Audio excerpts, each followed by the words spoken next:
Hello everyone, welcome back. ಈಗ schools ಎಲ್ಲ start ಆಗಿದ್ದಾದಮೇಲೆ ಬೆಳಗ್ಗೆ ಬ್ರೇಕ್ಫಾಸ್ಟು ಮತ್ತು ಲಂಚು ಇದೇ ಚಿಂತೆ ಜಾಸ್ತಿ ಆಗಿರುತ್ತೆ. ಅಂಥದ್ರಲ್ಲಿ ಕಿಚನ್ ಎಂಟ್ರಿ ಆಗಿದ ತಕ್ಷಣ ಚಾಪಿಂಗು, ಸ್ಲೈಸಿಂಗು ಇದೇ ತುಂಬಾ ಕಷ್ಟ ಆಗ್ತಾ ಇರುತ್ತೆ.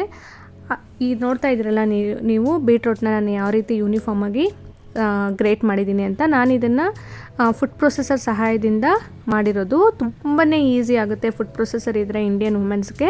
ಇದನ್ನು ಹೇಗೆ ಮಾಡೋದಪ್ಪ ಅಂತಂದರೆ, ಒಂದು ಬೇಸ್ ಕೊಟ್ಟಿರ್ತಾರೆ ಫುಡ್ ಪ್ರೊಸೆಸರ್ ಅಟ್ಯಾಚ್ ಮಾಡೋದಕ್ಕೆ. ಅದನ್ನು ಮಿಕ್ಸಿಗೆ ಅಟ್ಯಾಚ್ ಮಾಡಿ ಫುಡ್ ಪ್ರೊಸೆಸರ್ ಜಾರ್ಗೆ ಒಂದು ಕನೆಕ್ಟರ್ ಕೊಟ್ಟಿರ್ತಾರೆ ಗ್ರೇಟೆಡ್ ಬ್ಲೇಡ್ನ ಅಟ್ಯಾಚ್ ಮಾಡೋದಕ್ಕೆ. ಅದನ್ನು ಗ್ರೇಟೆಡ್ ಬ್ಲೇಡ್ನ ಯಾವ ರೀತಿ ಸ್ಲೈಸಿಂಗ್ ಬ್ಲೇಡ್ ಬೇಕಂದರೆ ಸ್ಲೈಸಿಂಗ್ ಬ್ಲೇಡ್ ಅಟ್ಯಾಚ್ ಮಾಡ್ಬೋದು. ನಾನು ಪೂರ್ತಿ ವಿಡಿಯೋ ಅನ್ಬಾಕ್ಸಿಂಗ್ ವಿಡಿಯೋ ಶೇರ್ ಮಾಡಿದ್ದೀನಿ ಆಲ್ರೆಡಿ, ಒಂದ್ಸಲಿ ನೋಡಿ ನಾನು ಅಟ್ಯಾಚ್ ಮಾಡಿರ್ತೀನಿ.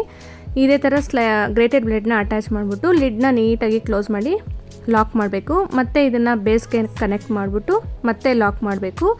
ಈಗ ಬೀಟ್ರೋಟ್ನೆಲ್ಲ ಸಿಪ್ಪೆ ತೆಗೆದು ನೀಟಾಗಿ ವಾಶ್ ಮಾಡಿ ಅರ್ಧಕ್ಕೆ ಕೊಯ್ಕೊಂಡಿರ್ತೀವಲ್ಲ ಅದನ್ನು ಒಂದೊಂದಾಗಿ ಈ ಥರ ಇಟ್ಟು ಪುಷರ್ ಸಹಾಯದಿಂದ ಪುಷ್ ಮಾಡಿ ವಿಪ್ ಮಾಡಿದ್ರೆ ಒಂದೇ ಒಂದು ಸೆಕೆಂಡ್ಗೆ ನೀಟಾಗಿ ಗ್ರೇಟ್ ಆಗಿಬಿಡುತ್ತೆ. ನಿಜವಾಗ್ಲೂ ಟ್ರಸ್ಟ್ ಮೀ, ನಿಮಗಂತೂ ತುಂಬಾ ಬೆನಿಫಿಟ್ಸು. ಇಂಡಿಯನ್ ವುಮೆನ್ಸ್ಗೆ ಟೈಮ್ ಆ್ಯಂಡ್ ಎಫರ್ಟ್ಸ್ ಕೂಡ ನೀವು ಸೇವ್ ಮಾಡ್ಬೋದು. ಈ ರೀತಿ ಒಂದಿನ ಮುಂಚೆನೇ ಪ್ಲ್ಯಾನ್ ಮಾಡಿಕೊಂಡು ಎಲ್ಲ ಗ್ರೇಟ್ ಮಾಡಿಕೊಂಡು ಫ್ರಿಜ್ಜಲ್ಲಿ ಇಟ್ಬಿಟ್ರೆ ಬೆಳಗ್ಗೆ ಎದ್ದು ಒಗ್ಗರಣೆ ಹಾಕ್ಕೊಂಡ್ರೆ ಪಲ್ಯ ರೆಡಿ ಆಗಿಬಿಡುತ್ತೆ. ಇದನ್ನು ಚಪಾತಿ, ಪೂರಿ ಮತ್ತು ಸೈಡ್ ಡಿಶ್ ಆಗಿ ಸರ್ವ್ ಮಾಡಿದ್ರೆ ತುಂಬಾ ಈಸಿ ಆಗುತ್ತೆ. ಎಲ್ಲನೂ ಪ್ಲ್ಯಾನ್ ಪ್ರಕಾರ ಮಾಡಿದ್ರೆ ಎಲ್ಲನೂ ನೀಟಾಗಿ ಎಕ್ಸಿಕ್ಯೂಟ್ ಮಾಡ್ಬೋದು. ನೋಡ್ತಾ ಇದ್ದೀರಲ್ಲ, ಎಲ್ಲ ಬೀಟ್ರೂಟ್ನು ಎಷ್ಟು ಚೆನ್ನಾಗಿ ಗ್ರೇಟ್ ಮಾಡಿಬಿಡ್ತು. ಸಣ್ಣದಾದರೆ 2-3 ಇಟ್ಟು ಒಂದೇ ಸಲ ಗ್ರೇಟ್ ಮಾಡ್ಬೋದು ನೀವು. ಎಲ್ಲ ಗ್ರೇಟ್ ಮಾಡಿದಾದಮೇಲೆ ತೋರಿಸ್ತಾ ಇದ್ದೀನಿ ಎಷ್ಟು ಯೂನಿಫಾರ್ಮ್ ಆಗಿದೆ ಅಲ್ವಾ. ವಿಡಿಯೋ ಏನಾದರೂ ಇಷ್ಟ ಆದರೆ ಲೈಕ್ ಕೊಟ್ಟು ಶೇರ್ ಮಾಡಿ. Thank you for watching.